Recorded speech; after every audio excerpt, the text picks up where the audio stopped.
Vamos pensar a respeito das marcas de uma igreja saudável. E a graça foi concedida a cada um de nós segundo a medida do dom de Cristo. Por isso diz, quando ele subiu às alturas, levou cativo o cativeiro e concedeu dons aos homens. Ora, o que quer dizer ele subiu, senão que também havia descido até as regiões inferiores da terra? Aquele que desceu é também o mesmo que subiu acima de todos os céus para encher todas as coisas. E ele mesmo concedeu uns para apóstolos, outros para profetas, outros para evangelistas e outros para pastores e mestres, com vistas ao aperfeiçoamento dos santos para o desempenho do seu serviço, para a edificação do corpo de Cristo, até que todos cheguemos à unidade da fé e do pleno conhecimento do Filho de Deus, ao estado de pessoa madura, à medida da estatura da plenitude de Cristo, para que não mais sejamos como crianças arrastados pelas ondas e levados de um lado para o outro, por qualquer vento de doutrina, pela artimanha das pessoas, pela astúcia com que induzem o erro. Mas seguindo a verdade em amor, cresçamos em tudo naquele que é a cabeça, Cristo, de quem todo o corpo, bem ajustado e consolidado, pelo auxílio de todas as juntas, segundo a justa cooperação de cada parte, efetua o seu próprio crescimento para a edificação de si mesmo em amor. Somente até aqui. Que essa palavra que foi lida seja aplicada aos nossos corações e nela encontremos nessa manhã orientação, alimento para as nossas vidas. Pastor Jesus já falou do meu trabalho junto à convenção da CBN, mas eu penso que eu me tornei um batista nacional por acaso. É claro que eu acredito que na soberania divina existia um propósito para que eu não só fizesse parte dessa denominação, mas também pudesse servir a denominação, mas a partir da minha perspectiva humana, me parece que foi algo que aconteceu sem muita intencionalidade, pelo menos da minha parte. Na minha infância, os meus pais, eles eram membros de uma igreja no interior de Minas, uma igreja presbiteriana renovada, e eu frequentava com eles a igreja regularmente. Não só frequentava, mas eu cantava na igreja também. Alguns podem se admirar, até porque eu dei uma demonstração ontem e eles ficaram cientes do quanto que eu sou desafinado. Mas os irmãos eram muito misericordiosos, eu participava ali do culto, da liturgia. Mas os meus irmãos mais velhos, eles foram excluídos porque, na época, compraram uma televisão e não era permitido aos membros terem televisão em casa. E eu brinco com eles que eles foram excluídos por muito pouco, porque nem era uma televisão grande, era uma televisão portátil, daquela que era TV e rádio, só 5 polegadas. E com esse episódio da exclusão deles da igreja, eu aproveitei a ocasião e acabei deixando também de frequentar a igreja e os cultos. Eu não tinha ainda uma experiência pessoal com Cristo. Mas na adolescência eu tive a oportunidade de me aproximar de uma família que eram vizinhos, por causa dos filhos que eram da mesma escola que eu estudava, e ali na rua a gente interagia muito. E eles eram cristãos, frequentavam a Igreja Batista Nacional, e me acolheram e começaram a me levar para a igreja. Eles tinham 3 filhos, mas não se importavam de acrescentar mais alguém no banco de trás. E de vez em quando eles colocavam o filho menor, eles tinham um fusquinha, colocavam aquele espaço ali entre o banco traseiro e aquela parte ali, que eu acho que era um porta-malas, né? E a gente ia para a igreja e eu comecei a caminhar com eles. E foi ali, na Igreja Batista Missionária, em Ipatinga, que eu tive a minha experiência de fé com Cristo Jesus e segui a minha jornada. Essa igreja me enviou para o seminário. Depois, quando eu retornei para Ipatinga, eu fui pastorear uma igreja que tinha sido congregação dessa igreja onde eu me converti. Lá eu fiquei por 8 anos pastoreando. E na minha jornada em serviço missionário e no trabalho com a CBN, a minha terceira igreja foi a PIB de Brasília. Lá eu fiquei por 7 anos. Depois dessa jornada em Brasília, eu e minha esposa tivemos a oportunidade de regressar para Minas Gerais, para Belo Horizonte. E nesse retorno, nós precisávamos então escolher uma igreja onde nós iríamos congregar, onde nós iríamos servir e também ser abençoados. Agora, já convicto, enquanto Batista Nacional, eu procuraria uma igreja da nossa convenção. Mas essa não era uma tarefa tão fácil em Belo Horizonte. Não por causa da escassez de igrejas, pelo contrário. Porque lá tem muitas igrejas. Belo Horizonte é a cidade com o maior número de igrejas batistas nacionais. Só em BH são 100 igrejas. Pensando ali na grande BH, Belo Horizonte, Contagem e as outras cidades do entorno, aproximadamente 130, 140 igrejas batistas nacionais. Começamos então a estabelecer aquilo que nós consideramos como marcas ou critérios de uma igreja saudável. Começamos a visitar algumas dessas igrejas. E não visitamos muitas. Talvez menos de 10% das igrejas nós conseguimos visitar e já encontramos uma igreja com a qual nós nos identificamos. Não era necessariamente a igreja mais próxima da nossa casa, mas, como alguns dizem, né, era uma igreja mais próxima da Bíblia e mais próxima da nossa filosofia de ministério, entendendo que nós poderíamos não só ser abençoados, mas poderíamos abençoar também aquela comunidade. Mas uma coisa foi decisiva para nós, que aquela igreja era uma igreja que tinha uma proposta concreta, uma proposta muito sólida quanto ao ministério infantil. Nós escolhemos, principalmente pensando no nosso filho. Entendemos que a principal responsabilidade do discipulado dos filhos é dos pais, mas a comunidade, a igreja local, também participa, tem um papel importante nesse processo. Então, escolhemos a igreja pensando nos nossos filhos. Se eu e minha esposa, que somos falhos, escolhemos uma igreja que abençoa os nossos filhos, quanto mais o nosso Pai Celestial deseja que os seus filhos também estejam em igrejas que sejam saudáveis. Igrejas onde cada um de nós possa crescer espiritualmente, se aperfeiçoar e viver o propósito pleno que o Senhor tem estabelecido para nós. Quero então pensar com vocês a respeito de algumas marcas de uma igreja que é saudável, uma igreja fiel, uma igreja que cumpre os propósitos de Deus. Esse texto que nós lemos de Efésios nos dá algumas pistas a respeito de uma igreja viva, uma igreja que cumpre os propósitos divinos. E uma das características, uma das marcas que eu queria destacar com vocês nessa manhã, é que uma igreja saudável é uma igreja onde a maioria dos membros reconhece o dom espiritual que recebeu de Deus e usa esse dom no exercício do ministério, no serviço a Deus e à igreja local. Então, uma das marcas de uma igreja saudável é que a maioria dos membros reconhece que recebeu dons espirituais e usa esses dons no serviço a Deus. Paulo aqui no capítulo 4 de Efésios, primeira sessão, a partir do versículo 1, ele vai falar sobre a unidade da fé. E a ênfase é que é apenas um Deus, um só Senhor, um só Espírito. E aí Paulo está trazendo aqui a ênfase de que há apenas um Senhor, e ele parte aqui do todos nós, ele diz que ele é Pai de todos, o qual é sobre todos. Paulo parte dessa perspectiva de todos nós para o versículo 7, onde ele fala sobre uma graça que foi distribuída a cada um de nós. Em Cristo nós vivemos essa unidade perfeita. Não por causa do esforço humano, porque a unidade da igreja não é resultado das nossas tentativas, apesar de que nós precisamos nos empenhar para manter essa unidade, que é fruto do Espírito e ação da própria Trindade. Mas essa unidade perfeita, estabelecida por Deus para o seu povo, ela não é uma unidade monótona. Na verdade, nós percebemos isso de uma forma muito especial, em que a unidade se manifesta na diversidade dos dons. Os dons são diversos, e cada um de nós recebemos dons de Deus para o cumprimento do seu propósito. Nós somos dispenseiros da multiforme graça de Deus. Os goianos são apaixonados com piqui, certo?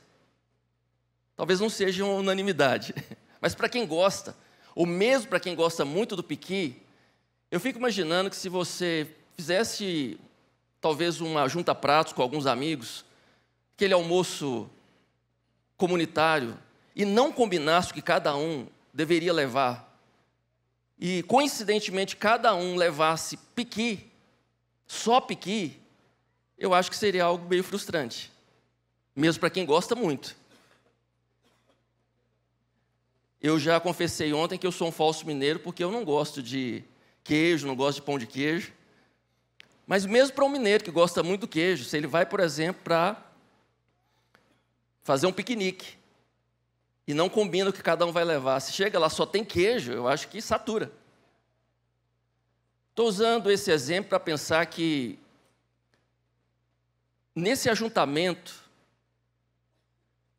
no ajuntamento dos santos, Deus pensou nessa diversidade que atenderia a todas as necessidades do corpo de Cristo, por isso Ele confiou diferentes dons a cada membro do corpo, para que nós, nesse encontro, nesse ajunta-pratos, nesse corpo de Cristo, nós nos beneficiássemos dessa diversidade dos dons. A despensa pertence a Deus. Ele é o dono da casa. É Ele, inclusive, que abastece a despensa. Ele nos convida para acessar a sua despensa e repartir daquilo que Ele tem reservado para nós. Nós somos, na verdade, os dispenseiros. Nós somos, na verdade, os instrumentos de Deus, os mordomos, que tendo recebido dons, capacitação, graça de Deus, repartimos essa graça. A ideia aqui que Paulo fala dessa unidade no corpo, aponta exatamente para o conceito de crentes em Cristo, que vivem em grupo, estão unidos como grupo, mas fica implícito a ideia de que cada um deles tem uma função distinta dentro do corpo. E nessa diversidade dos dons, nós podemos ser completos. Individualmente, nós não somos completos. Apesar de que recebemos o suficiente para a nossa vida em Cristo, nós precisamos também do outro, precisamos do corpo, precisamos da comunidade, para sermos aperfeiçoados e alcançarmos os propósitos plenos de Deus. Uma igreja saudável é uma igreja em que os membros reconhecem que receberam dons. Não apenas a liderança da igreja, não apenas pastores e líderes, mas cada um de nós que estamos em Cristo, fomos capacitados pelo Espírito, recebemos do próprio Cristo capacitação que deve ser usada para o serviço. Paulo aqui diz que Cristo subiu às alturas, levou cativo o cativeiro e concedeu dons aos homens. Ele faz referência ao Salmo 68, e ele diz, ora, o que quer dizer que ele subiu, senão também que havia descido até as regiões inferiores da terra? Fala desse Cristo que, tendo encarnado, ele se humilhou, se tornou homem, foi obediente até a morte, morte de cruz, tendo descido às regiões mais profundas da terra em humilhação, mas esse Cristo, ele ressuscitou, foi exaltado, recebeu toda a autoridade, como Paulo também diz. Ele recebeu a autoridade, recebeu o nome que está acima de todo nome, para que ao nome de Jesus se dobre todo o joelho dos que estão nos céus, na terra, debaixo da terra, e toda língua confessa que Jesus Cristo é o Senhor, para a glória de Deus Pai. Paulo faz aqui a analogia ao que acontecia no mundo antigo, quando um conquistador, ele dominava um povo, depois de uma vitória, ele recebia tanto tributos, como ele também compartilhava dádivas. Esse vencedor, ele recebia dos despojos da guerra, e ele compartilhava desses despojos, dava presentes ao seu povo. Cristo, então, como esse vitorioso que triunfou ali na cruz do Calvário, sobre todo principado e potestade, tendo recebido toda a autoridade, ele compartilha com o seu povo, com os seus servos, dons, dádivas, presentes. Os dons espirituais são graça, é presente de Deus distribuído com nós, com cada um de nós. O dom que nós recebemos de Deus não é apenas o dom da salvação, não é só essa graça salvadora, é também essa graça capacitadora que nos prepara para o serviço. O mesmo convite que, de um lado, nos apresenta a perspectiva de recebermos alívio, irmos ao Senhor para recebermos alívio, para recebermos do seu favor, é o convite também que nos agora impulsiona para o serviço, para a missão e para o cumprimento dos propósitos de Deus.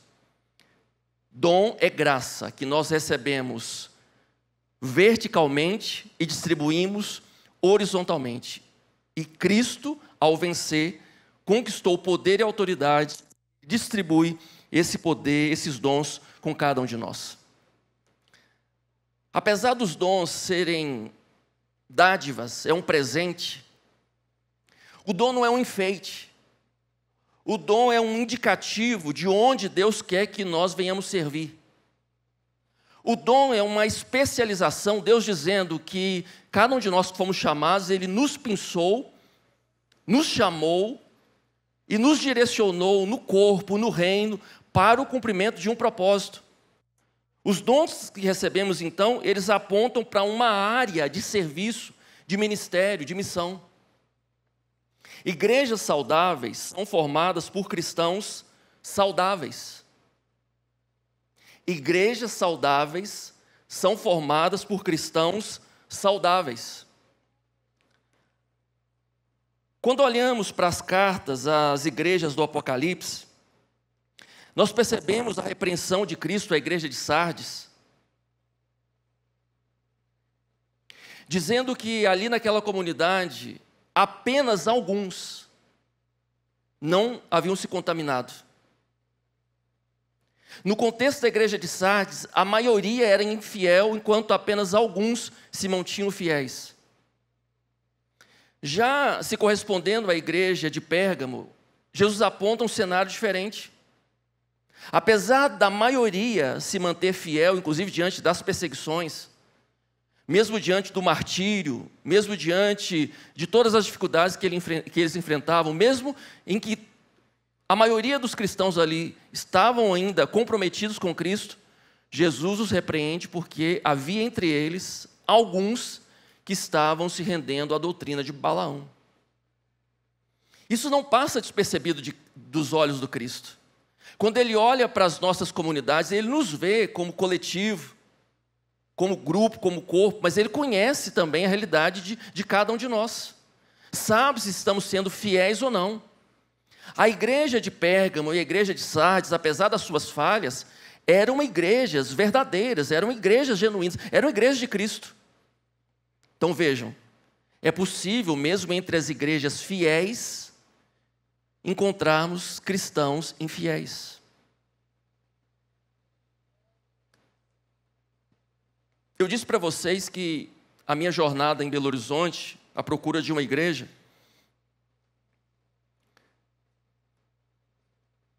nós estabelecemos parâmetros para essa escolha, mas não era numa perspectiva consumista, onde nós estivéssemos procurando um lugar, uma igreja, uma comunidade, apenas para sermos servidos, como clientes exigentes.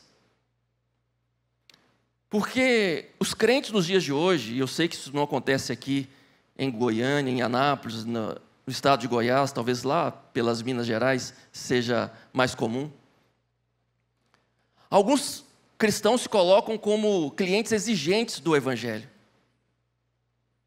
E os critérios são elevadíssimos. Alguns até para além do que a Bíblia estabeleceria como critério. Mais do que os critérios espirituais, eles querem também uma igreja perfeita dentro das necessidades humanas, dentro dessa perspectiva de uma sociedade consumista. Muitos querem fazer parte de uma igreja fiel, mas nem sempre estão dispostos a serem crentes fiéis numa igreja fiel. E nós somos fiéis quando nós vivemos esse compromisso de servir a partir dos dons que recebemos do Senhor. Cristãos saudáveis não se portam como clientes do Evangelho, mas como servos. Paulo, escrevendo aos cristãos de Filipos, ele diz que sempre dava graças a Deus pela vida de cada um deles, pela cooperação que eles davam ao Evangelho. E é interessante isso porque é uma igreja que, apesar das suas limitações financeiras, participava do ministério do apóstolo Paulo, participava da obra que Deus estava realizando de salvação no mundo, e eles então eram cooperadores. Fomos chamados para sermos cooperadores do reino de Deus, não fomos chamados para sermos clientes, como aqueles que pagam o dízimo, e eu estou usando essa expressão de forma pejorativa mesmo, pagam o dízimo como se estivessem pagando o ingresso e depois querem assistir um show, querem apenas receber o serviço. A igreja local é o lugar onde nós somos abençoados, mas nós somos chamados também para tomar a toalha e a bacia e lavarmos os pés uns dos outros e servirmos a partir dos dons que Deus tem confiado a cada um de nós. Nessa analogia aqui do corpo, Paulo diz que cada um tem uma função.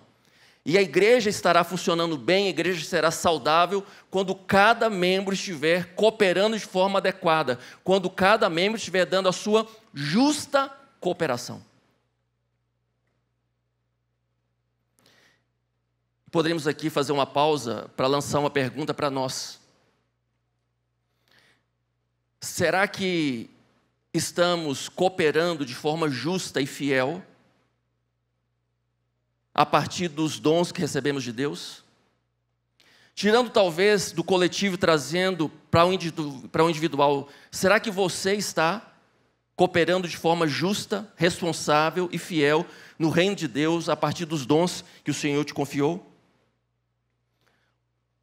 Uma das marcas de uma igreja saudável é que é uma igreja formada por cristãos saudáveis que estão comprometidos em exercer o chamado, o ministério, a diaconia, de acordo com os dons que receberam de Cristo.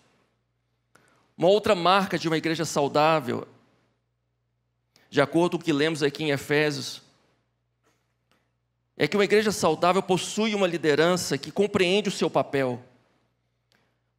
Uma igreja onde pastores e líderes são facilitadores da missão e equipam os santos para o serviço.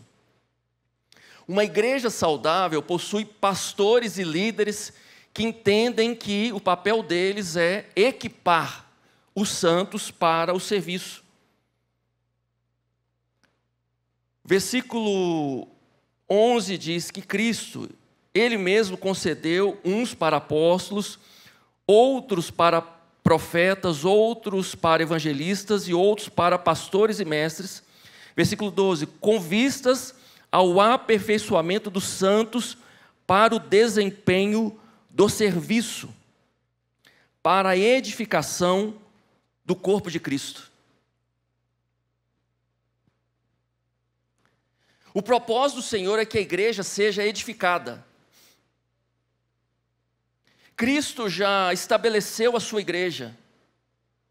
Cristo já inaugurou o reino, mas esse reino que já foi inaugurado é um reino que já foi inaugurado, mas está sendo estabelecido. É a ideia do já e ainda não. Essa igreja que já foi estabelecida por Cristo, ela ainda está sendo construída, edificada, à medida que cada um de nós vai se rendendo ao seu senhorio e vivendo o seu propósito. O objetivo, o propósito final é a edificação de Cristo, do corpo de Cristo. Mas para que o corpo de Cristo seja edificado, é necessário o serviço dos santos. E para que os santos possam servir, é necessário que os santos sejam equipados. Por isso precisamos então de uma liderança discipuladora, uma liderança que equipa, uma liderança que prepara o corpo de Cristo para o cumprimento do seu propósito. Os pastores e líderes não podem atuar apenas para atender às necessidades emergenciais dos membros, agindo às vezes só no assistencialismo, na manutenção, pensando no bem-estar. Nós não somos babás de um berçário gospel.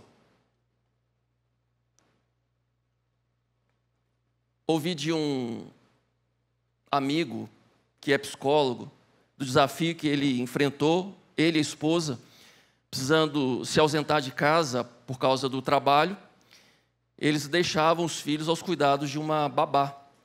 E um dia ele voltou para casa, um pouco mais cedo, e viu que o menino, que já estava com seus 6, quase 7 anos, tinha ido ao banheiro, e de lá ele gritou o nome da babá e falou: Maria, eu terminei.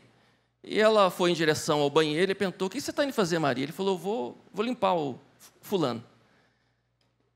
E aí ele disse: não, Maria, mas ele já sabe se limpar sozinho, ele tem idade para isso. Aí ela falou: não, ele é uma criança. Ele falou: não, Maria, ele sabe, pode deixar ele se limpar, a gente já ensinou. Ela falou: não, eu fico com dó, tem que limpar ele. Aí ele falou: então tá bom. A partir de agora, então, quando eu chegar em casa, que eu for no banheiro, eu vou te chamar para você me limpar também. Ela falou, não, mas o senhor é adulto. Ele falou, então, Maria, eu só sou adulto porque alguém me deixou crescer.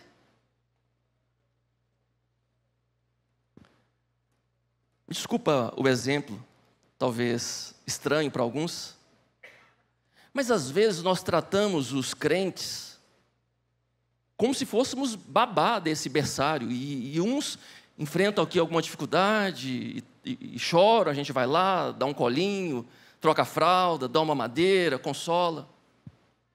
A igreja é este lugar onde nós cuidamos dos outros, inclusive quando enfrentamos crise, às vezes nós precisamos de colo mesmo. Só que isso é uma questão pontual. Nós precisamos receber esse acolhimento, esse cuidado, mas precisamos ser preparados para assumir as nossas responsabilidades como cristãos adultos e maduros. Não podemos ser infantilizados, querendo colo eterno.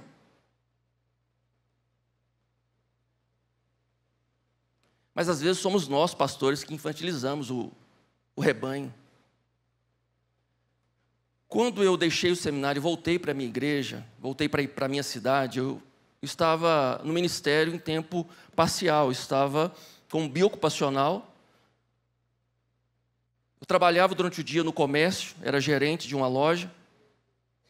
Trabalhava de 8 às 18, às vezes estendia um pouco mais, 18h30, 19 horas. Muitas vezes eu saía direto do trabalho para a igreja, para os compromissos da igreja, os cultos, às vezes os treinamentos, o aconselhamento pastoral. E era uma agenda muito intensa, e eu nunca me queixei disso, sempre fiz com muito zelo. Talvez até por isso, a igreja, percebendo a minha dedicação, me convidaram em determinado momento para estar em tempo integral, sendo remunerado pela igreja. Só que uma coisa mudou dentro de mim depois que eu me tornei pastor em tempo integral. E o que mudou é que eu passei a ficar constrangido em desafiar os membros, que antes eu fazia com muita tranquilidade, para o trabalho, para as nossas atividades dos ministérios, eu passei a ficar constrangido de delegar, repartir com eles tarefas. Porque dentro de mim eu pensava assim, e se em algum momento alguém disser assim, não, pastor, mas agora você é pago para fazer isso. Antes a gente te ajudava porque você era um voluntário, mas agora você é pago. Nunca ouvi isso. Mas eu tinha medo de ouvir. Equívoco meu. Porque, de fato, a igreja precisa de uma equipe de pastores, de líderes em tempo integral para cuidar de algumas atividades, mas isso não faz com que esses sejam os responsáveis exclusivos pelo ministério. Quando pastores e líderes estão desafiando, mobilizando os membros para servir e participar, e o membro diz sim a essa mobilização, aceita o desafio, não é porque o membro está fazendo isso para ajudar o pastor, na verdade é o contrário. São os pastores e líderes que estão ajudando os membros a cumprirem uma missão que pertence a eles, a cada um de nós. Precisamos então de pessoas do corpo de Cristo que vão facilitar esse processo, que vão ajudar cada um a se conectar com a sua área de serviço, de acordo com o seu dom, que vão equipá-los. Não estou dizendo que não sobra nada para os pastores que são chamados para esse ofício, para assistência, para o cuidado. Sim, nós visitamos, nós aconselhamos, nós acolhemos, mas o nosso papel é principalmente ensinar e equipar os membros, equipar os santos para o ministério. A missão não é apenas de alguns, a missão é de todos. E se entendemos assim, nós não deveríamos nos constranger em mobilizar o corpo de Cristo para cumprir uma missão que é tão abençoadora. Nós somos tão abençoados em servir ao Senhor. Não fazemos, inclusive, para receber nada dele, porque nós já recebemos gratuitamente a salvação. Nós fazemos em resposta ao seu amor, à sua graça que foi derramada por nós, e somos abençoados quando fazemos isso. Portanto, cada um de nós deve se sentir privilegiado em participar. O papel de uma liderança, de uma igreja saudável, é esse papel de equipar. Paulo diz aqui que o Espírito que Cristo concedeu, cada um desses dons ministeriais, com vistas ao aperfeiçoamento dos santos, para que os santos sejam aperfeiçoados. E aperfeiçoamento aqui, no original, no grego, é catartismo. A ideia de exatamente equipar, preparar.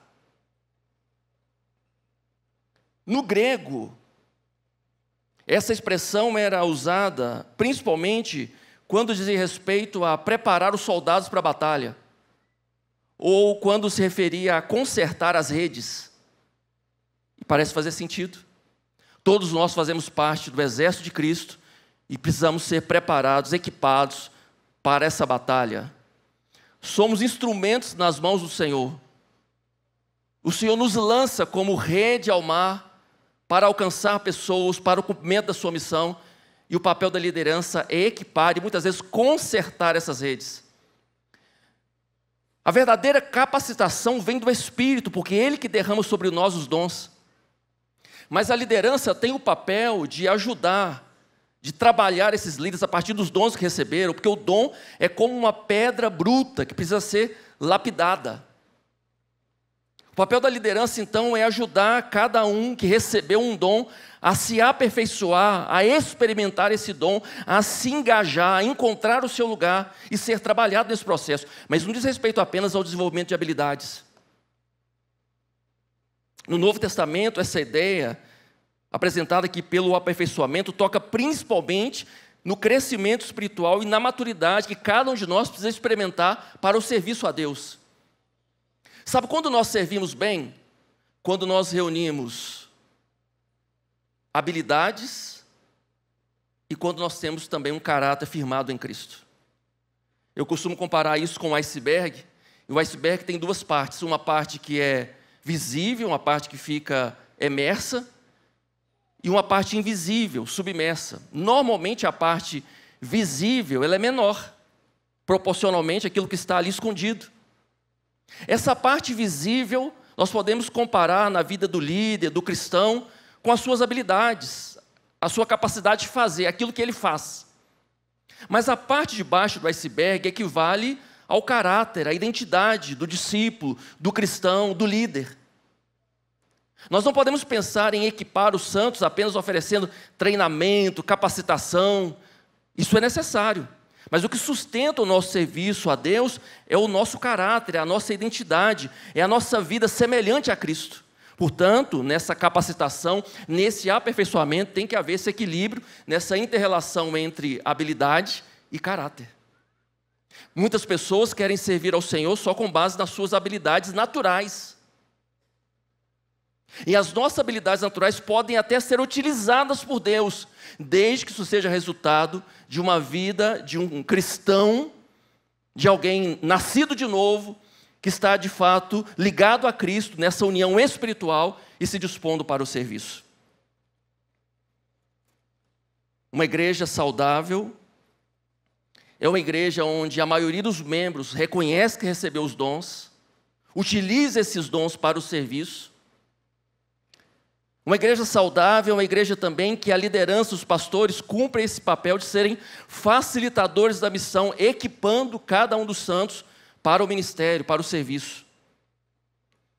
E uma igreja saudável é uma igreja onde os membros estão se tornando mais maduros espiritualmente. Os ministérios, os dons foram dados ao corpo de Cristo, tendo em vista o propósito do aperfeiçoamento dos santos, para que os santos possam se dedicar ao serviço. E esse serviço vai resultar em edificação da igreja.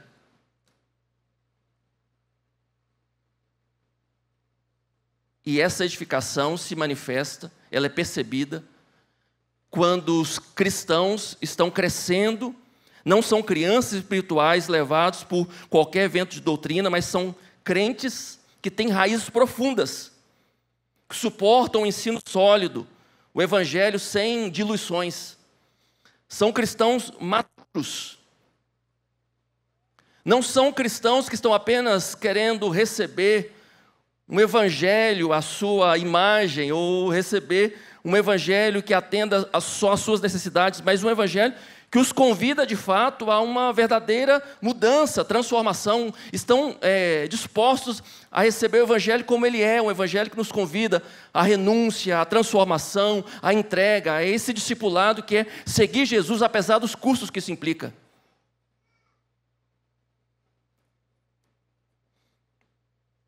andando um dia de carro pelas ruas de Belo Horizonte, coloquei numa rádio, e normalmente eu dou preferência a uma rádio evangélica. Ouvi o anúncio de uma programação de uma igreja. Eu não lembro exatamente qual era o nome, mas a ideia é que o pastor estava convidando os membros para uma campanha. E essa campanha era a campanha do casamento com Jeová Jirê. Podem imaginar o que acontece, né? A lógica é a seguinte: quando você se casa com alguém com comunhão total de bens, você passa a ter direito aos bens dessa pessoa. Então o convite é para que aqueles crentes se casassem com o Jeová Jirê, lógico, se tornariam herdeiros de tudo que o Jeová Jirê tem. Era um golpe do baú. Era um casamento cheio de interesse, interessados nos bens, na provisão. Mas sabe por que tem esse tipo de evangelho? Que não é um evangelho verdadeiro? É porque tem cristãos que são imaturos. Há clientes do evangelho que estão procurando exatamente esse tipo de mensagem. Esse tipo de verdade distorcida. Que não é o evangelho da cruz, o evangelho da graça, mas o evangelho do sal grosso. É o evangelho que atende apenas às necessidades materiais, temporais, passageiras. Tem gente vendendo essa mensagem porque tem clientes para essa mensagem. Mas uma igreja saudável é uma igreja que está interessada no evangelho que aponta para um relacionamento com Cristo. E essa disposição de viver debaixo do seu senhorio, cumprindo o seu propósito. Paulo fala desses cristãos que alcançaram a maturidade, alcançaram o pleno conhecimento de Deus. E esse pleno conhecimento não é só o conhecimento do texto, não é só o conhecimento intelectual ou conceitual, mas é o conhecimento experiencial, relacional, é conhecer Cristo porque está vivendo um relacionamento profundo, de entrega, de experiência, de comunhão. Cristãos maduros experimentam dessa perspectiva de serem totalmente tomados por essa graça alcançada pelo seu favor, e estão dispostos, inclusive, a fazer qualquer renúncia para conhecer mais, para viver mais essa verdade no reino de Deus. Paulo disse isso: eu não cheguei lá, não alcancei a plenitude, mas eu estou prosseguindo para o alvo, inclusive estou fazendo todas as renúncias. Eu esqueço das coisas que para trás ficaram. Tudo que eu conquistei, tudo que antes para mim fazia sentido, eu estou considerando agora como algo desprezível, como lixo, tendo como alvo conhecer mais de Cristo, experimentar o seu propósito e viver Cristo na minha vida. Esse deve ser também a motivação, o desejo de cada um de nós. Igrejas saudáveis são igrejas em que os cristãos são maduros. E o alvo deles, o que os motiva, não são as questões circunstanciais. Eles estão motivados em conhecer Cristo e serem melhores a cada dia, se tornarem a imagem de Cristo Jesus. Não são levados pelas próprias circunstâncias da vida. Porque alguns cristãos, eles oscilam muito de acordo com a sua realidade, se a coisa está favorável ou não. Se o evangelho está concedendo a eles favores, se a vida cristã parece estar trazendo a eles uma condição de estabilidade, está tudo bem, mas se os embates surgem, se os confrontos da palavra, da vida, o leva às vezes a ser desafiado a fazer renúncias, isso parece muito.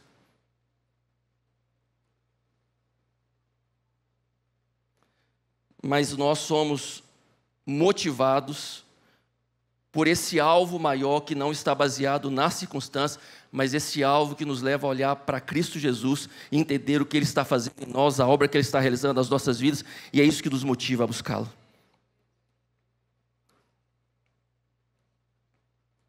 Uma igreja saudável, uma igreja que trabalha, que serve, uma igreja operosa. É verdade que nós queremos que cada membro da igreja local esteja envolvido, engajado no serviço a Deus, à igreja local, de acordo com o seu dom. E muitas vezes isso não vai acontecer, não é nem aqui nesse espaço. Às vezes o seu dom não aponta para um serviço pensando nesse encontro coletivo, na liturgia aqui do culto. Às vezes o seu dom aponta para fora, como o pastor Jesus falou aqui. Talvez o seu dom da hospitalidade vai te levar exatamente a abrir a sua casa para ser um anfitrião de um pequeno grupo. Independente se aqui fora, se no contexto, talvez aí da sua vida profissional, seja onde for, o que nós esperamos é que todos estejam servindo a Deus. Queremos crentes trabalhando. Mas o trabalho não é um fim em si mesmo.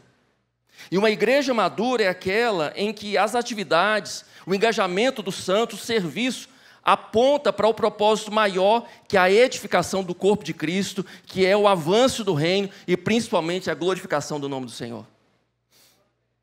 A igreja de Éfeso era uma igreja que trabalhava arduamente. Cristo, inclusive, elogia essa igreja pelo seu trabalho árduo. Mas essa igreja foi repreendida porque, apesar de todo o seu trabalho, eles tinham perdido questões essenciais, tinham perdido o amor, tinham deixado o primeiro amor. Então não é só o que fazemos, não é só o trabalho que realizamos, porque tudo que nós fazemos vai passar pelo fogo. E se não for um trabalho, se não for uma construção, se não for uma edificação nessa base que é Cristo, e usando de fato os materiais, que são materiais nobres, não suportará o fogo, não suportará a prova, inclusive, do último dia. O que nós estamos construindo não é apenas um templo melhor, nós não estamos construindo apenas um projeto para sermos uma igreja reconhecida na comunidade. Nós estamos construindo um projeto que aponta muito mais para Cristo, para o seu senhorio e faz o nome dele ser glorificado. O propósito todo do trabalho, inclusive ontem, os líderes estiveram aqui numa jornada exaustiva. Alguns chegaram logo pela manhã e foram no final da tarde. Palestra, workshop, algumas atividades. Por que de tudo isso, todo esse movimento? O nosso propósito, o nosso alvo, nosso desejo é ver o Senhor sendo glorificado a partir de novos discípulos, de cristãos maduros, servindo ao Senhor e cumprindo a sua missão aonde foram enviados. Essas são marcas de uma igreja fiel. Mas o contrário disso, igrejas infiéis são igrejas onde não há unidade. Não há firmeza doutrinária. Em igrejas que não são fiéis, falta unidade e alinhamento entre os membros e os ministérios da igreja. Os ministérios funcionam como se fossem carrinhos de bate-bate. Estão chocando agenda, orçamento. As pessoas até parecem estar se divertindo como num parque de diversões. Há muita luz, muita música. Mas no final foram aonde? Em igrejas infiéis, o discipulado é inexistente, ou se existe, não é eficaz. Em igrejas que não são fiéis, às vezes há uma supervalorização do ministério, dos oficiais da igreja, e desconsidera o ministério de cada crente, o sacerdócio universal de cada crente. Em igrejas que não são fiéis, igrejas que não são igrejas saudáveis, às vezes há essa adesão, mas sem o pertencimento de fato a Cristo. Sem o pertencimento com o corpo de Cristo, sem o pertencimento com a missão. Infelizmente há imaturidade, há falta de progresso espiritual. Trabalhei durante alguns anos na nossa junta de missões em Belo Horizonte, e sempre que recebíamos um novo grupo de alunos para o internato, para uma jornada de treinamento, fazíamos com eles um tour por BH, conhecendo os principais pontos turísticos, e alguns pediam para incluir nesse tour a visita a algumas igrejas de Belo Horizonte. Algumas igrejas sempre despertaram em alguns a curiosidade, o interesse. Alguns por serem igrejas grandes, igrejas luxuosas. Mas a verdade é que, às vezes, nós estamos nos encantando com projetos, com ministérios, com igrejas que não encantam a Deus. Deus não vê apenas aquilo que é visível aos homens, aos olhos humanos. Deus vê o coração, Ele vê o interior, porque Ele é aquele que caminha entre os 7 candelabros de ouro. Ele tem os olhos como chama de fogo. Ele nos sonda, Ele nos vê para além daquilo que é demonstrado, às vezes até aqui no culto coletivo. Ele te vê na sua casa, nos seus negócios.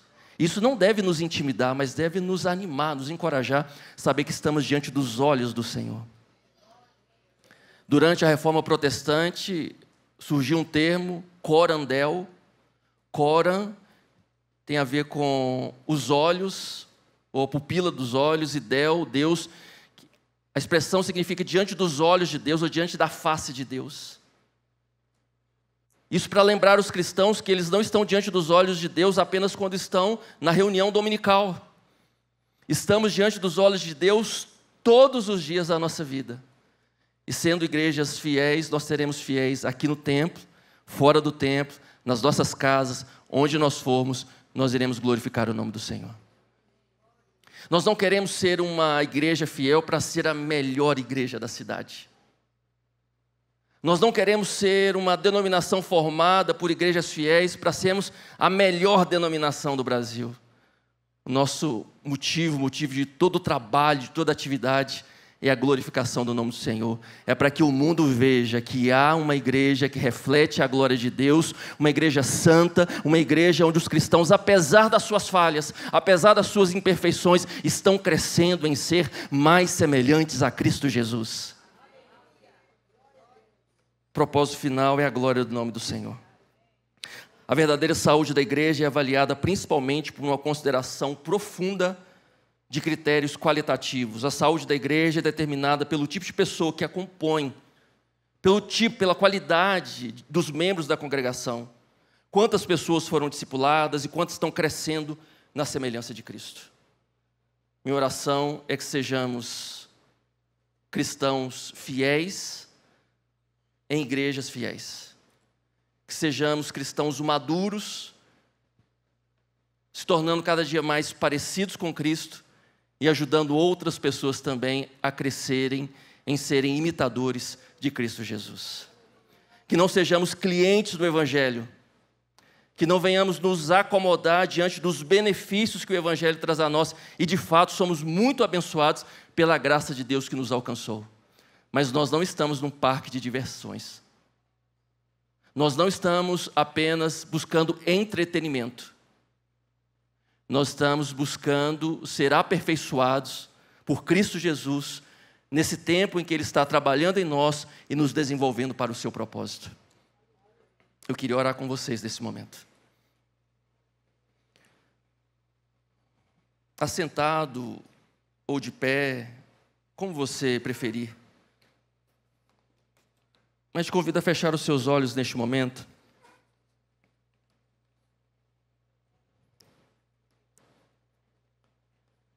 E com os olhos fechados, peça ao Espírito Santo de Deus para que te conduza nessa autoanálise neste momento.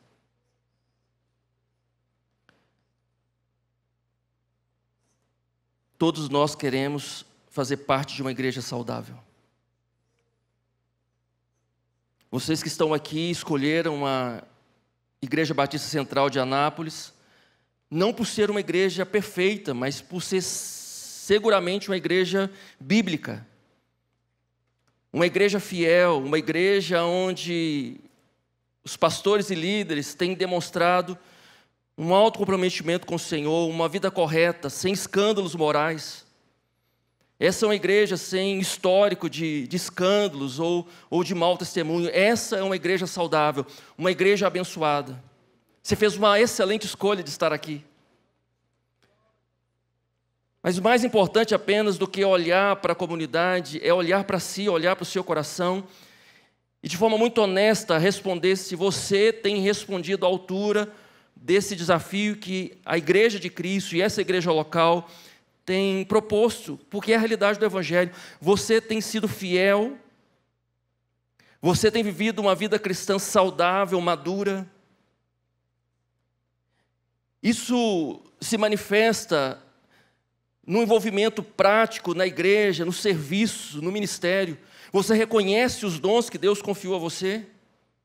Você serve na igreja, no reino, de acordo com esses dons que você recebeu de Deus? Como você olha para a liderança, para os pastores, como aqueles que apenas vão te assistir, vão te atender diante de uma crise, ou você os vê também como mentores, como facilitadores, pessoas que vão te ajudar no seu processo de ser aperfeiçoado para servir e para envolver-se mais no reino de Deus? Qual o seu alvo enquanto membro dessa igreja? É apenas participar de bons encontros? O seu desejo é apenas estar no encontro onde você experimenta de um bem-estar, de um encontro onde tudo está funcionando bem, tudo é agradável? Ou você está aqui pelo desejo de se tornar mais maduro, de se tornar mais parecido com Cristo, de ser confrontado pela palavra, de ser confrontado pelos irmãos e no corpo de Cristo crescer, se tornando firme, sólido? Senhor, nos ajude. Queremos ser igrejas, ó Pai, que refletem a glória do Senhor. Queremos ser o Teu povo aqui, cumprindo a Tua missão, e queremos fazer isso com fidelidade, Deus.